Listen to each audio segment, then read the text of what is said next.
So I'm just going to do a little tiny conversation. I'm Anthony Johnston. If you don't know me, I got trained because Barbara's good graces. She had the Gerontological Institute folks at Ithaca College trained in 2017 in EMDR therapy. And then 2022, welcome on in. I got retrained with my consultant. I work with Kathy Martin. She's in Rochester. I met her at the EMDRIA conference. She was presenting on like really complex trauma stuff that I didn't understand at the time. And I was like, give me your brain, please. I would love to learn those things. So she and I have been consulting for about 2 or 3 years now. So one of the things that she included in her basic training is a handout called What is Its Name? And kind of goes over a little bit of her personal anecdotes of her time with Francine, who is there, lovely, hanging out. So without further ado, let's just kind of go over it a little bit. So I'm sure everyone has heard their own version of A Walk in the Park from Francine. That's kind of the origins.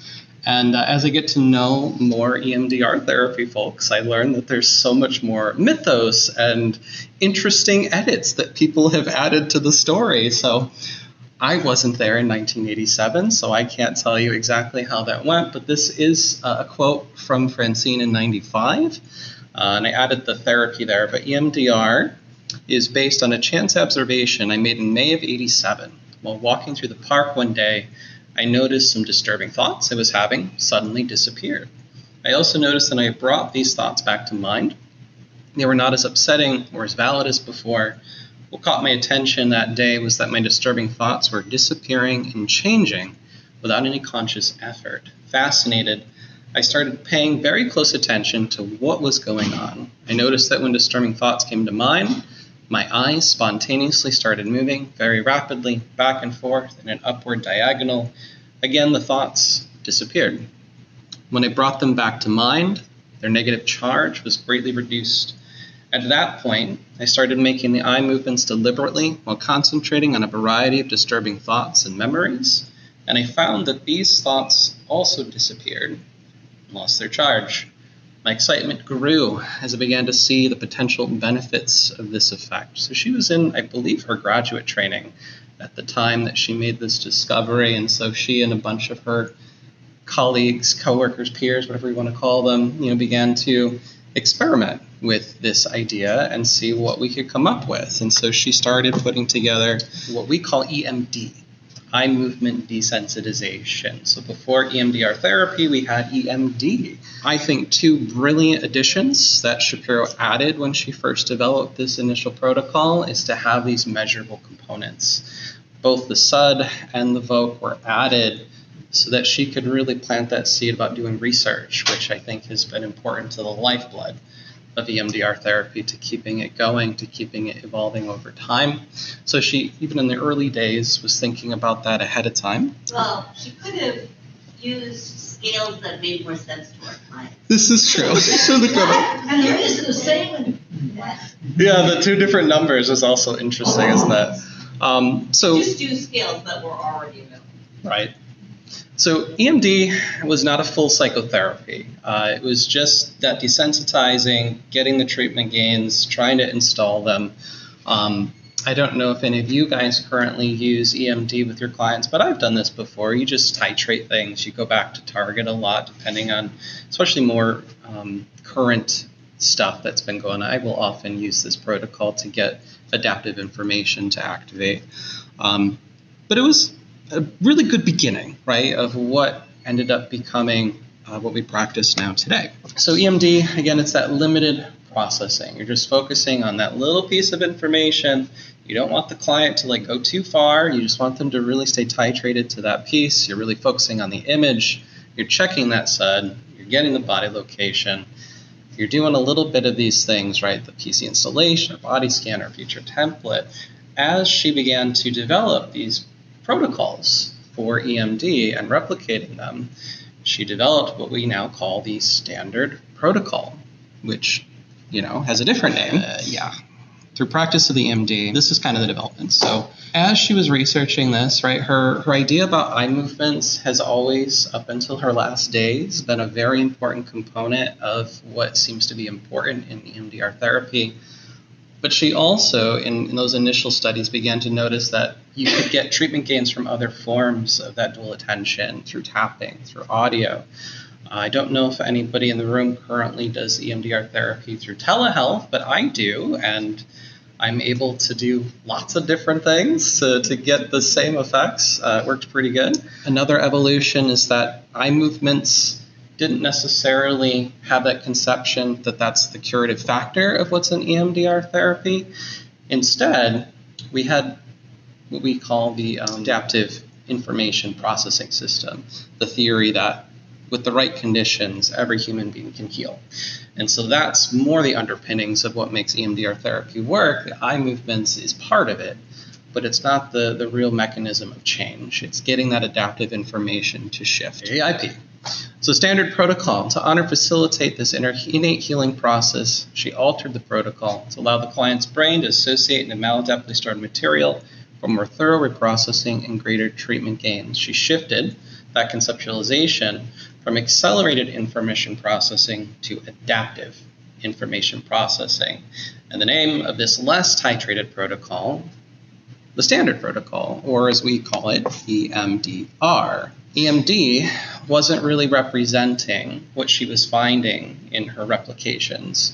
And so she needed to rename it. She needed to come up with a different, distinctive idea. And so she wanted to change it to reprocessing therapy, didn't really want to lose the legacy of all that she had built with EMD in initial parts. So there we are. We just added the R. We got EMDR. And it's important to recognize that EMDR is a full psychotherapy. 95 is when she came out with her first edition of the textbook. It has the 8 phases of that standard protocol. It's not just the reprocessing. It's the whole thing from beginning to end, right? From intake to termination. Have you ever heard these ideas? I haven't done EMDR with this client. I just had one EMDR session. My client's not a good candidate for EMDR. Is my client ready for EMDR? When do I think I can start EMDR with my client? I've heard this a lot. I've used this language a lot in the past, but I've begun to recognize that when I'm saying things like that, or I'm hearing things like that, what I think I'm hearing is my client's not ready for phases 3 through 7. They're not ready to actively reprocess a memory, but that doesn't mean they're not a good candidate for EMDR therapy, right? We can do a lot of work in phase 2, especially with our complex trauma folks. A lot of basic trainings often will perpetuate that idea that the standard protocol, right, getting the reprocessing is golden is the holy grail. That's where we want to go. In my experience, I feel phase 2 is my holy grail. I spend a lot of time in that space with a lot of folks doing a lot of work with internal systems. Yeah, and again, that's reinforced. From intake to termination, we're doing EMDR therapy. And I've often had these conversations with my clients, especially who've done a little research about EMDR therapy. They want to learn about, like, okay, when are we going to do the thing? And I'm like, we are doing the thing. You just got to understand and trust me that what we're doing is creating the conditions where the other things will work well. So in 2014, Francine Shapiro, in her work, was really emphasizing this specific point that EMDR is in fact a full psychotherapy from intake to termination. And so even in 2016, EMDRIA required every single basic trainer to update their manuals to be consistent with the change. Anywhere you see the word EMDR, you have to also see the word therapy to kind of challenge that notion that, you know, we're only talking about the reprocessing phases. And I have had many painstaking conversations with my consultant where I say EMDR, and she's like, EMDR, what? EMDR therapy. Kathy feels it's a very important thing to update people with, to get that knowledge out there. And when I was talking to her about, like, we're going to get some therapists together in Ithaca, and she's like, you should do that talk. I'm like, okay, all right, we can talk about that and see what people think. It's fun. So this is more Kathy stuff. She's very, very adamant about it. But yeah, when we use the incorrect language, we're colluding with perpetuating incorrect information, and I think a lot of people miss out. Is it true that a lot of people are not trained in the full protocol? I think a lot of people are trained in the full protocol, but what happens often in basic trainings is you get a lot of spent time practicing how to do phases 3 through 7. That's because when you're in a training, other lot of trainees are probably not incest survivors or, recovering crack addicts. Mhm. They're therapists. Right. So you don't need so much phase 1 and 2.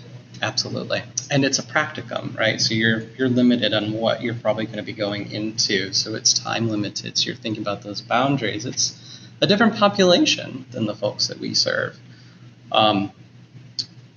Yeah, but I would agree. I think a lot of folks, at least that's my experience when I came out of the training, because I think the three of us, we all got trained in 2017 together.